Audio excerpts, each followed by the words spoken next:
Bienvenue sur notre chaîne où nous révélons les secrets les plus intéressants et troublants de l'histoire. Aujourd'hui, nous allons essayer de déterminer si l'humanité est la première civilisation à avoir jamais posé le pied sur Terre. Plus de 7 milliards de personnes vivent actuellement sur Terre. Des dizaines de millions naissent et meurent chaque année. Chacun de nous laisse des traces de son existence dans l'air, l'eau, le sol et même l'espace. Mais ces signes ne dureront pas éternellement. Nos bâtiments auront disparu dans quelques centaines d'années. Nos monuments de pierre, plastique, styromousse, Twinkies, même les preuves de notre inévitable destruction nucléaire finiront par disparaître. Alors, comment pouvons-nous être sûrs que nous étions la première civilisation avancée sur Terre ? Eh bien, selon l'hypothèse silurienne, il est très difficile de confirmer cela. Voyons pourquoi. L'hypothèse silurienne. Qu'est-ce que c'est ? Eh bien, c'étaient des reptiliens humanoïdes intelligents qui, dans un épisode de Doctor Who, ont été réveillés par des essais nucléaires après 400 millions d'années d'hibernation.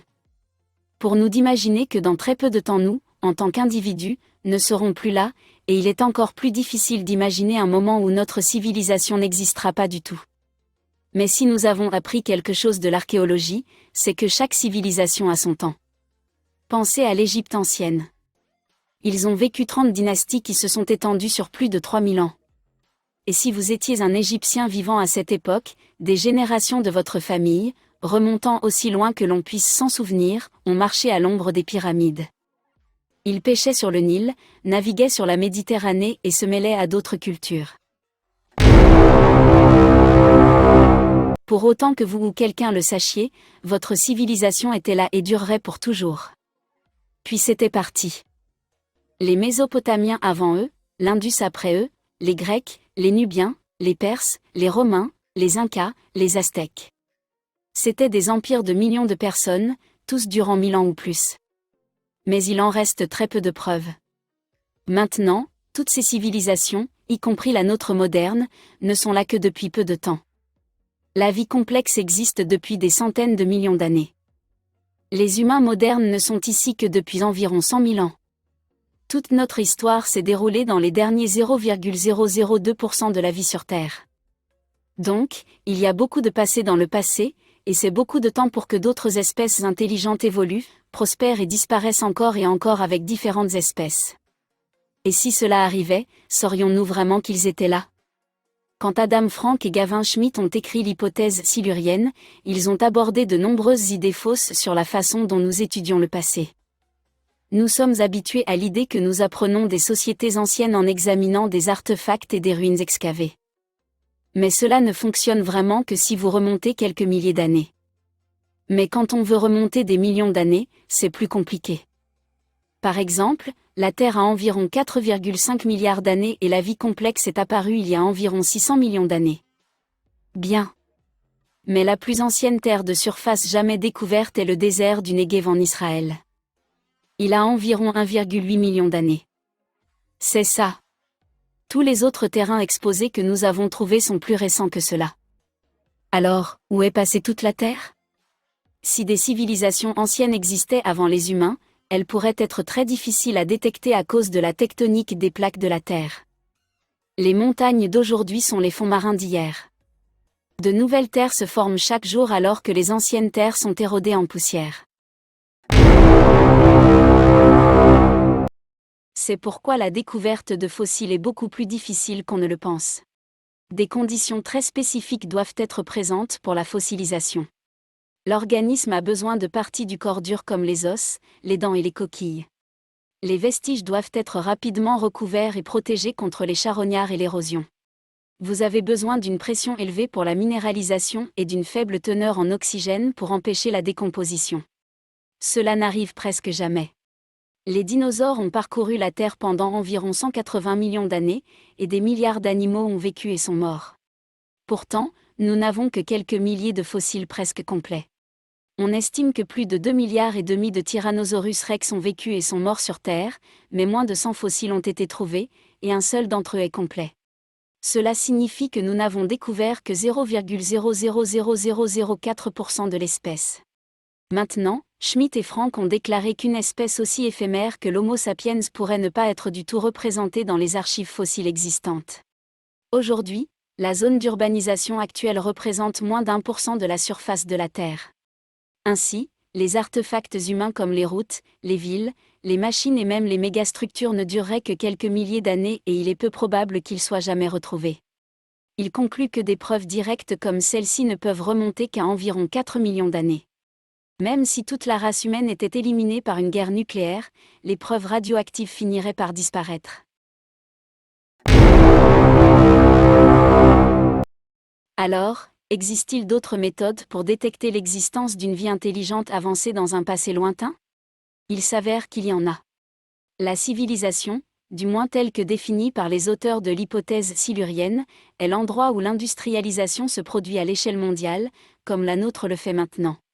Au moment où nous parlons, l'industrialisation laisse des traces de notre existence qui seront détectables par les scientifiques dans une centaine de millions d'années.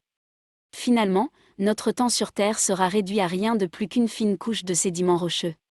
Dans une carotte sédimentaire, une couche de quelques centimètres se dépose tous les 1000 ans. Et dans ces centimètres, les futurs paléontologues trouveront des preuves de notre ère géologique appelée Anthropocène. Par exemple, nous cultivons tellement de nourriture maintenant que notre utilisation d'engrais redirigeait en fait l'approvisionnement en azote de la planète, et ce cycle de l'azote modifie également sa signature isotopique, et cet isotope sera détectable dans les sédiments. L'agriculture et la déforestation augmentent l'érosion des sols, et cette érosion se déverse dans la mer et devient une partie des sédiments. Les activités minières humaines ont augmenté les quantités d'or, de plomb, de chrome, de platine et d'autres métaux, et ceux-ci seront également visibles dans les sédiments à des taux plus élevés qu'auparavant.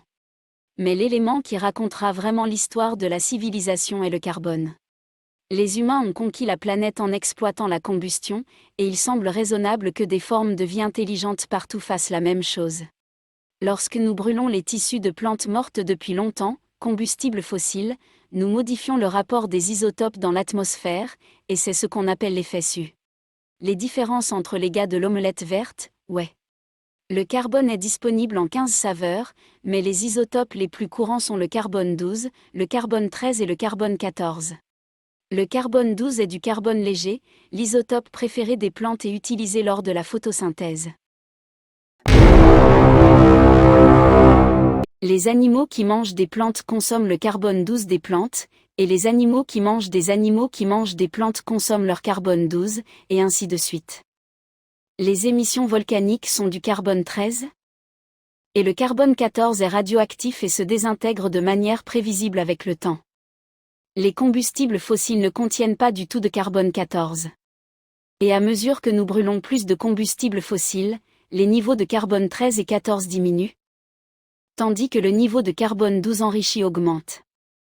Tout ce carbone dans l'atmosphère provoque également un léger réchauffement de la Terre. Maintenant, le réchauffement climatique n'est pas un mythe. Écoutez. Vous pouvez affirmer que le réchauffement est causé par l'homme ou qu'il ne l'est pas, mais dans tous les cas, nous avons augmenté d'environ 1 degré. Quoi qu'il en soit, en regardant à travers les couches sédimentaires d'il y a des millions d'années.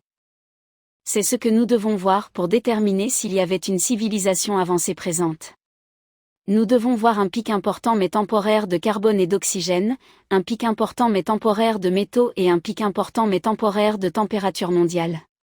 Si nous trouvons cela, nous sommes sur quelque chose.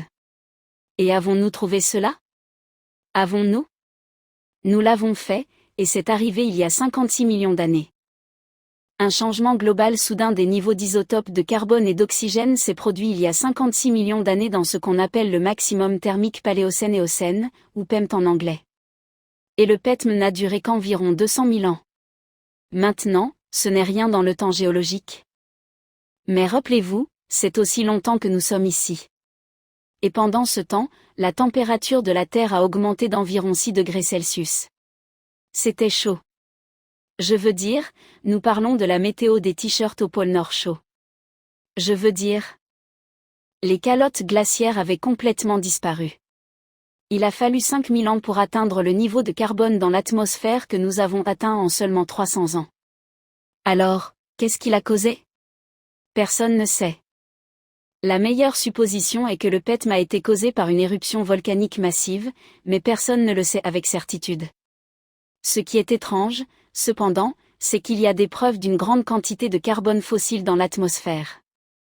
Des conditions similaires se sont produites à nouveau, et cet événement est appelé les couches éocènes aux origines mystérieuses. Et il y a eu d'autres événements massifs au cours de la période du Crétacé qui ont appauvri les océans de la Terre en oxygène pendant des milliers d'années. Maintenant, pour être honnête, la plupart des scientifiques pensent que nous sommes la première civilisation, mais ils admettent que si une espèce avancée n'existait que depuis aussi longtemps que nous, elle serait vraiment difficile à détecter. Même les auteurs de l'hypothèse silurienne admettent que si vous ne regardez pas spécifiquement le bon moment de l'histoire et les bons détails, vous le manquerez probablement. Mais l'hypothèse silurienne nous donne un ensemble intéressant d'outils. Des outils qui pourraient ne pas nous aider à trouver des civilisations anciennes sur notre planète, mais pourraient nous aider à les trouver sur d'autres planètes. L'équation de Drake est une formule bien connue pour estimer le nombre de civilisations extraterrestres dans notre galaxie.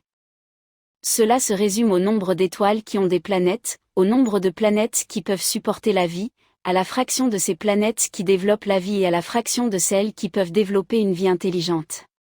Maintenant, ce nombre fluctue au fur et à mesure que de nouvelles découvertes sont faites, mais le nombre de civilisations là-bas pourrait se situer entre 150 000 et 1,5 milliard. Même si c'est juste plus d'un, ce serait tellement cool. Ce qui est intéressant, c'est que maintenant que nous avons l'hypothèse silurienne, toute planète qui peut développer une vie intelligente peut-être la développer encore et encore sur des millions ou des milliards d'années. Et c'était la prémisse originale de l'article de Frank et Schmidt. Ils se sont interrogés non seulement sur la vie sur d'autres planètes de la galaxie, mais aussi sur les civilisations qui auraient pu exister ici même dans notre système solaire. À une certaine époque, Mars était beaucoup plus humide et beaucoup plus chaude. Vénus aussi. L'une des lunes de Jupiter, Europe, est recouverte d'un océan d'eau salée. Lorsque nous obtiendrons enfin des échantillons de carottes de ces planètes, nous réaliserons peut-être que ces civilisations n'existent pas là-bas en ce moment. Le passé lointain pourrait raconter une histoire très différente. Maintenant, les auteurs de l'hypothèse silurienne ne croient pas qu'il existe des civilisations anciennes sur Terre. Pour les humains, notre civilisation peut être unique dans l'univers. Mais ils exposent une possibilité passionnante, qu'il pourrait y avoir des millions de civilisations là-bas. Et maintenant, nous avons les outils pour les trouver. Merci. Merci beaucoup d'avoir passé du temps avec nous aujourd'hui. Je m'appelle Laura et nous vous invitons à vous abonner à notre chaîne. Dans nos prochaines vidéos, nous explorerons les faits les plus étonnants dont vous n'avez probablement jamais entendu parler. Nous visiterons des événements historiques et quelques informations déclassifiées accessibles au public. Nous vous remercions encore et abonnez-vous pour recevoir des vidéos exclusives qui ne seront disponibles que pour nos fidèles abonnés. Merci et à bientôt dans la prochaine vidéo.